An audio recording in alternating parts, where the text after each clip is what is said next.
Scott O'Neill, thank you very much for being with us today. So good to be here. I love leaders, incredible platform, chance to be with the world leaders of sports and entertainment around the world.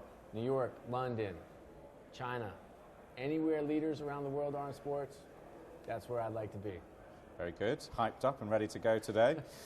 Scott, you know as well as I do that the main thing is to keep the main thing the main thing. But what is your main thing? When it comes to work, very simply, I want to create the greatest place to work in the history of workplaces. I've got some follow-up questions, if I may, Fire on that away. point. Let's do it. What are your objectives with that? Well, I think that to create an incredible business, it always starts with talent and culture. And to be able to attract, retain, and develop talent, the culture better lead the way. So that's where I spend a lot of my time, talent and culture.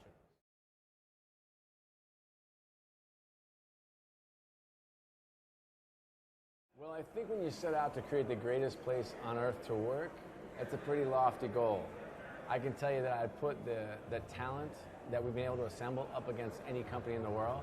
I get to work around amazing people, and I think that starts with the leadership. I work for Josh Harris and David Blitzer, two of the great deal makers of all time, great executives, and kind of empower us to create that environment and provide the resources, which is, I think, more than half the battle. And then to be able to attract the type of talent we have, a Hugh Weber, a Laura Price, a Donna Daniels, a Chris Heck, that type of talent is very hard to attract. And then, I think it's become kind of a cultural phenomenon in and of itself, in that when you come to work here, you understand what it takes and what makes this place great. But it is a daily grind, and so I don't think we ever hit that magic celebration day. Who do you have to work with, and how do you have to work with them to get that done, to make it the most amazing place in the world to work?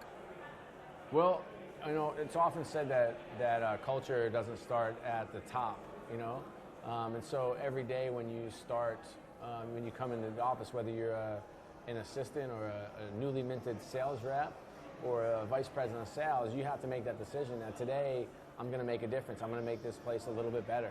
There's a piece of paper on the ground, as we like to say. Pick it up. We like to assume positive intent. So when we're having conversations, we come in palms up, ready to learn. It's much a learning culture. We spent a lot of time on onboarding. What does it look like when your first 3 weeks when you come to work at Harris Blitzer Sports Entertainment? What do those first 3 weeks look like? Are they scripted? Are you prepared? Are you comfortable? Is your family comfortable and prepared?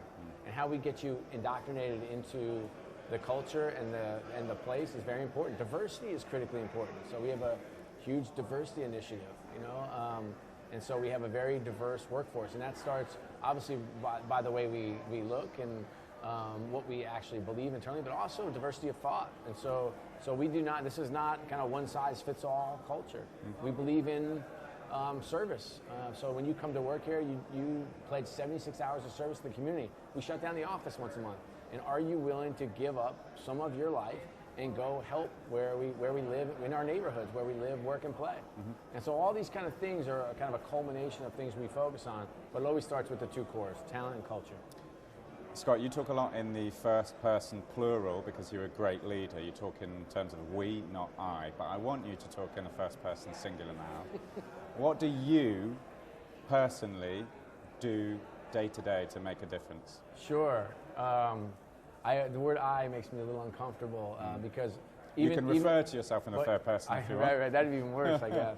But I think that it takes a village, and so even the things that I may have to accomplish along my daily life, I'll have 3 or 4 people kind of helping to achieve that. So I kind of stand on the shoulder of giants, if you will.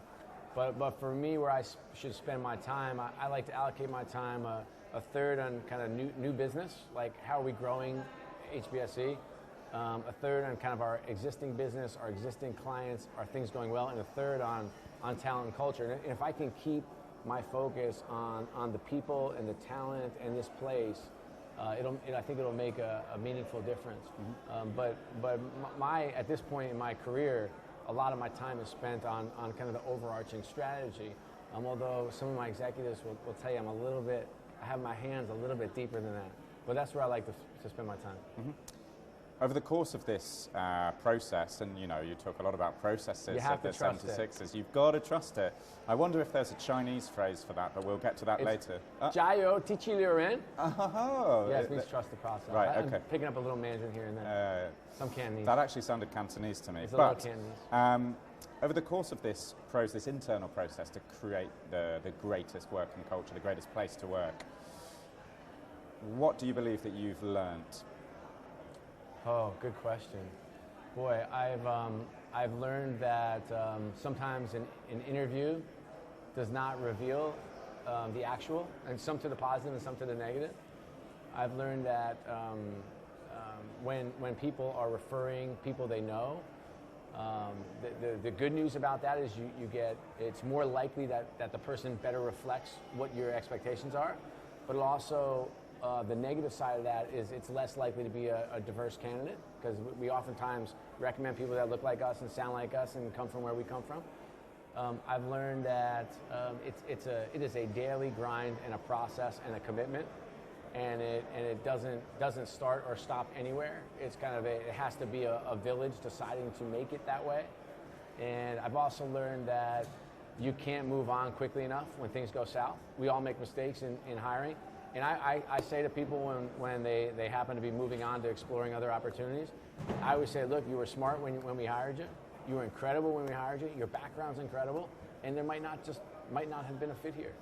I guess I've learned that you need to treat people like people all the time, and that there is no means to an end when it comes to people and relationships and work. I've learned that you can have the discipline of a private equity company, but the love of a family, and that can actually coexist in a company. I've learned that oftentimes the bottom line is the bottom line, and that's okay. Mm-hmm. And I've learned that people want to be challenged, they want accountability, they want discipline, and great cultures start with the hard stuff, not the soft stuff. I was looking for one thing you've learned, but 15 will do, Scott. The final question, I've got a time machine around the corner, I'm going to invite you to get in it. We're going to go back to the moment that you joined this organization. Mm-hmm. 76 is back then rather than HBSE, I think. Yeah. Join the organization. What one thing would you do differently when it comes to creating this fantastic place to work? I would have been more authoritarian and less democratic. I tend to defer to my people. I tend to hire great people, let them do their jobs, and hopefully block and tackle. But in the heart of an environment of heavy change, that's when you've got to be a little more authoritarian, which I could have been early on. Perfect. Scott O'Neill, thank you very much indeed. I love leaders.